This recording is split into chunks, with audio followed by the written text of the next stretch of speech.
Today we are standing in Biet Shean. In this place we find great evidence of Rome's occupation of Israel.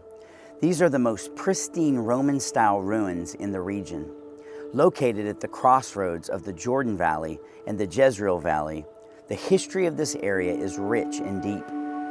In the Old Testament, it was originally a Canaanite city. The book of Judges tells us about a failed attempt by the tribe of Manasseh to conquer and drive out its inhabitants. 1 Samuel tells us that the Philistines displayed the headless body of King Saul here after they had defeated him and his sons. 1 Kings tells us that King Solomon used Biet Shean as an administrative city for his kingdom, but by the time of the 1st century BC, it had become a part of the Roman Empire and part of the famed Decapolis, as it would still be known into the 1st century AD, when Jesus and his disciples walked the earth. In the 1st century, the Jews were under harsh rule from the Romans, and they required that the Jews pay taxes to them, and they would not put up with insubordination. The Jews hoped that at the appearing of the Messiah, that they would politically overtake the Romans and be restored to their former greatness as a kingdom. The Jews hated the Romans, and they hated the idea of paying taxes to their oppressors. It is within this politically charged context that we find a story in Matthew 22:15, where it says, "Then the Pharisees went and plotted how to entangle him in his words.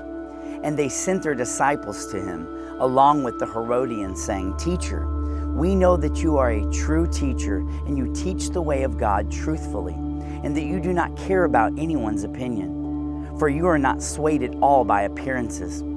Tell us then, what do you think?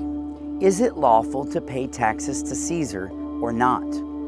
But Jesus, aware of their malice, said, 'Why put me to the test, you hypocrites? Show me the coin for the tax.' And they brought him a denarius. And Jesus said to them, 'Whose likeness and inscription is on this coin?' And they said, 'Caesar's.'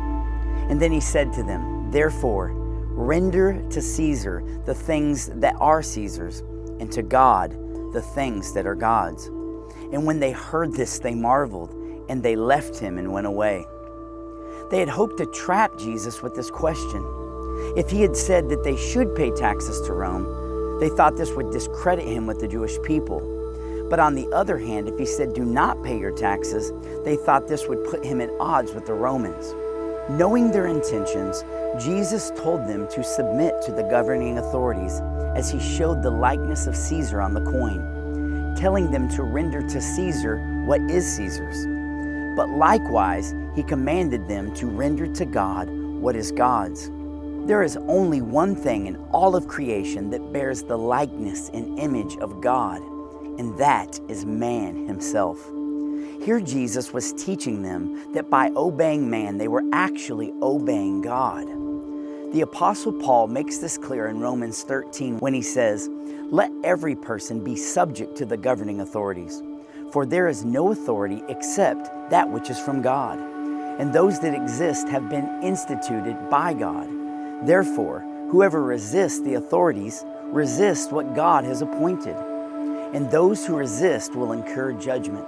We are to respect and obey the laws of the land and those God has put in authority over us, unless those rulers or laws cause us to sin against God, not only to avoid trouble, but also for the sake of our conscience as Christians.